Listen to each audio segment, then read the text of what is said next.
stability, and prosperity, as well as our collective national interest. Consequently, I call on the National Police Service to use its mandate responsibly, professionally, and effectively in full compliance with the Constitution, with a view to promoting the national objectives of Article 238, 239, and 244 of our Constitution. All breaches and violations by police officers must be handled expeditiously through due process, with a view to giving Kenyans a police service that upholds the highest standards of integrity. As citizens of this great nation, we all have a duty to balance our rights and responsibilities at all times, so that the legitimate exercise of our rights and freedoms does not undermine our broader aspirations to remain a civilized, democratic, and peaceful country governed under the rule of law and institutions of governance for the benefit of all of us. Over the last 1 month, the livelihoods and property of many innocent people have also been destroyed, plunging them into destitution and jeopardizing the welfare of their dependents. The government of Kenya will equally take measures to support these Kenyans on the path to recovery of their businesses. I direct the relevant ministries to obtain, verify, and provide accurate data to facilitate appropriate government action within the next 30 days. I want to give the people of Kenya an assurance that our government listens to them, and that for the last 1 month, I have led the government in engaging and listening to citizens from all walks of life as they express themselves in different forums and on various platforms. What has emerged as the foremost national concern requiring urgent and decisive action is the vexing matter of corruption and the non-negotiable desire for accountable leadership and integrity in governance. I have this to say to Kenyans. I have heard you, and I have heard you clearly. Consequently, the following measures shall be taken to accelerate progress to achieving the objectives stated by the people. Number 1, I will be proposing amendments to the Evidence Act and the Criminal Procedure Code, among other necessary legislative amendments to all statutes relating to corruption, to expedite investigations and prosecution of corruption and economic crimes cases, and provide for their conclusion within 6 months.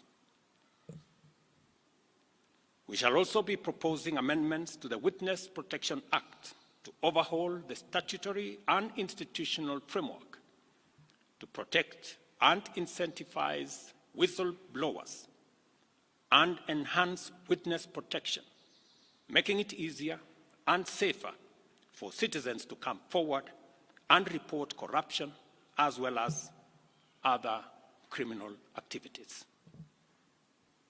Number 3, within 90 days, we shall propose amendments to the Public Finance Management Act and Public Procurement and Disposal Acts to overhaul the institutional and operational framework of public procurement, which has been identified as the epicenter of corruption, conflict of interest, and abuses of office in the public sector, with a view to deploying digital infrastructure within the next 6 months.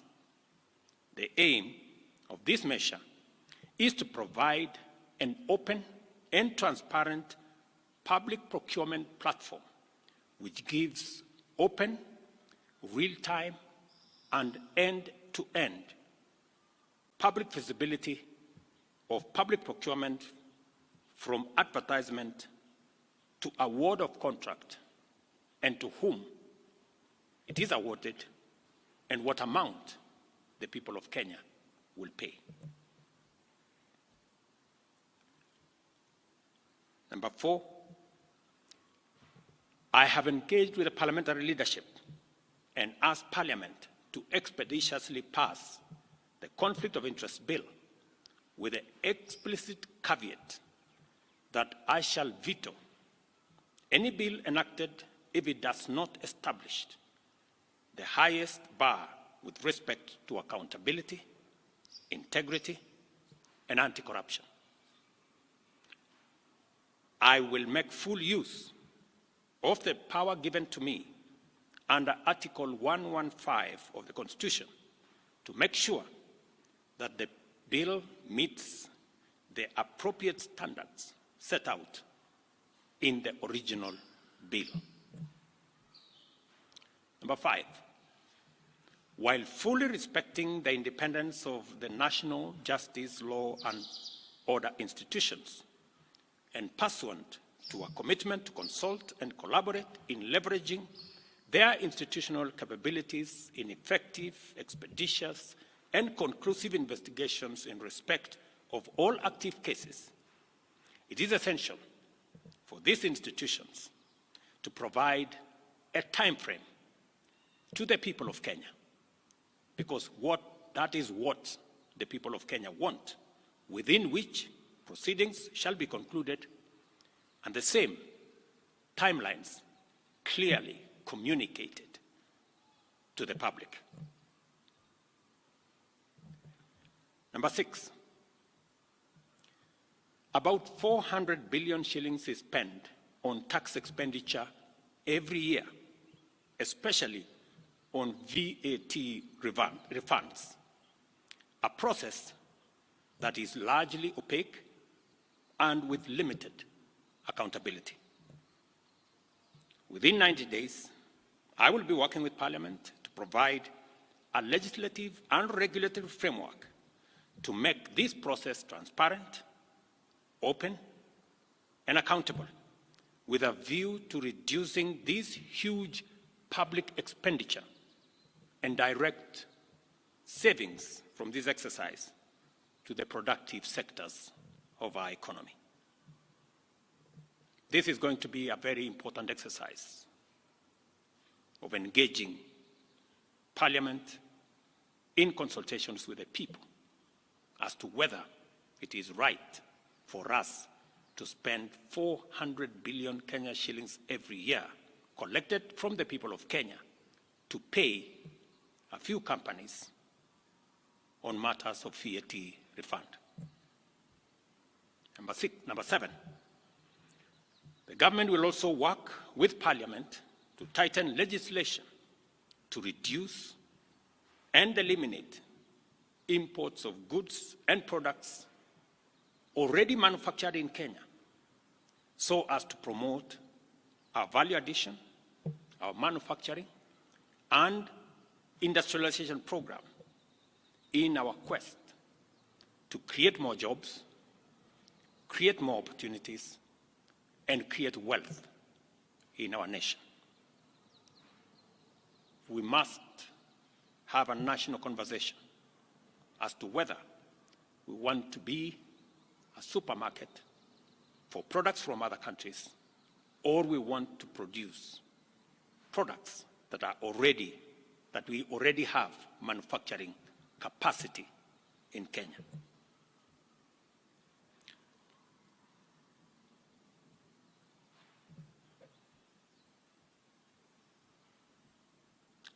In my last address to the nation, I undertook to consult a broad spectrum of stakeholders from all sectors, levels, and regions in order to constitute a broad-based government. In line with this undertaking, I will be forwarding additional names to Parliament for vetting prior to appointment based on the understanding of the Cabinet's essential role in driving the transformational agenda that makes Kenya a better, more just, and more prosperous nation for all of us. Once constituted, the new cabinet will steward our transformation agenda that is already in place in providing effective and efficient public services, expanding opportunities for employment and wealth creation, and creating a tide that lifts every boat. Our collective ambition is to turbocharge the performance of our economy, to achieve our universal health coverage, which ensures that no one is left behind or impoverished on account of healthcare costs. Also offer an equitably funded education system which looks out for learners from vulnerable backgrounds and ensure that Kenyans from all walks of life live in safe and dignified housing through our affordable housing program. Additionally, our transformation agenda commits to provide reliable clean water, last-mile connectivity of electricity, and to secure more business opportunities for enterprises and employment opportunities for our young people, both here at home and abroad. Our explicit aim is to transform Kenya into a middle-income society, and it is essential for us to urgently mobilize adequate resources to fund these necessary programs and projects. Consequently, after extensive consultations, I have nominated the following persons for consideration and approval by the National Assembly for appointment as cabinet secretaries. I commend the leadership of diverse organizations, both in public and private sectors, including political parties, for their encouraging response to my outreach to consult on forming a broad-based government. Their willingness to set aside partisan positions and interests in order to join a visionary partnership for the radical transformation of Kenya is a historic gesture of their patriotism. I know and I understand acutely the huge expectation of the people of Kenya on me and this administration. And I equally understand that that responsibility can be made easier if we work together as a nation. And as I said, the opportunity we have to work together across political lines, across different divisions, is much more greater than the challenge and the crisis we have in our hands. I take this opportunity to express my appreciation for their commitment and reiterate my pledge to engage alongside them in a national conversation that is inclusive, citizen-centered, and aimed at consolidating and accelerating the actualization of inclusive growth and national transformation. As I take this step, and as I expand and broaden this administration, I am acutely aware that the responsibility of managing the affairs of the country vested in the cabinet, in the expanded cabinet, will require of us to work together and to focus on that which brings honor to our country.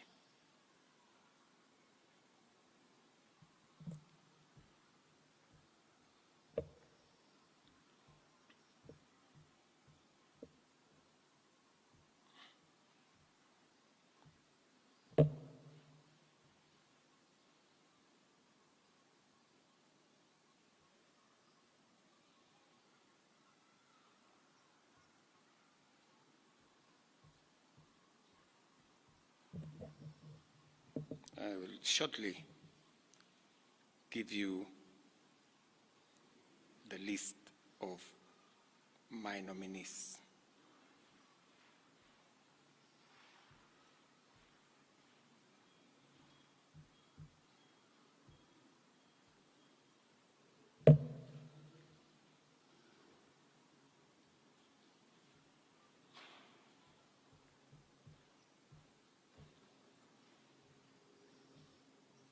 Just hold your horses.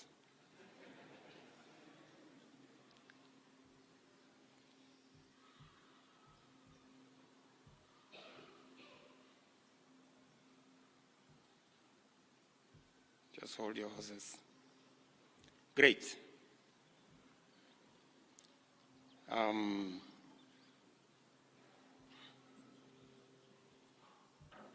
Oops. That's the old list again.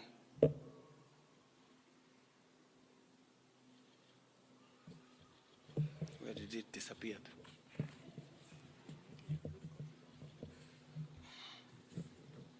I think this is a problem of making it very confidential and not allowing many people to have a look at it. As you're all aware, the list I sent to the National Assembly, I have since amended so that Roslinda Soipan Tuya now goes to the Ministry of Defense. The Honorable Aden Baredwale moves to Environment, Climate Change, and Forestry. I have now forwarded the name of John Mbadi Ngongo to the Ministry of National Treasury and Economic Planning. Salim Mvuria Mgala, Ministry of Investment, Trade and Industry. Ms. Rebecca Miano, Ministry of Tourism and Wildlife. The Honorable James Opio Wandai, Ministry of Energy and Petroleum. The Honorable Onesmus Kipchumba Murkomen, Ministry of Youth Affairs, Creative Economy and Sports. The Honorable Hassan Ali Joho, Ministry of Mining, Blue Economy and Maritime Affairs. The Honorable Dr. Alfred Nganga Mutua, Ministry of Labor and Social Protection. The Honorable Wycliffe Ambetsa Oparanya, Ministry of Cooperatives and Micro, Small and Medium Enterprise Development. The Honorable Justin Bidan Njoka Muturi, Ministry of Public Service and Human Capital Development. Madam Stella Soy Langat, Ministry of Gender, Culture, Arts and Heritage. I am still working on the other pending nominees, and I will be announcing them shortly. Thank you very much. God bless you. God bless our great nation, Kenya. Asanteni sana.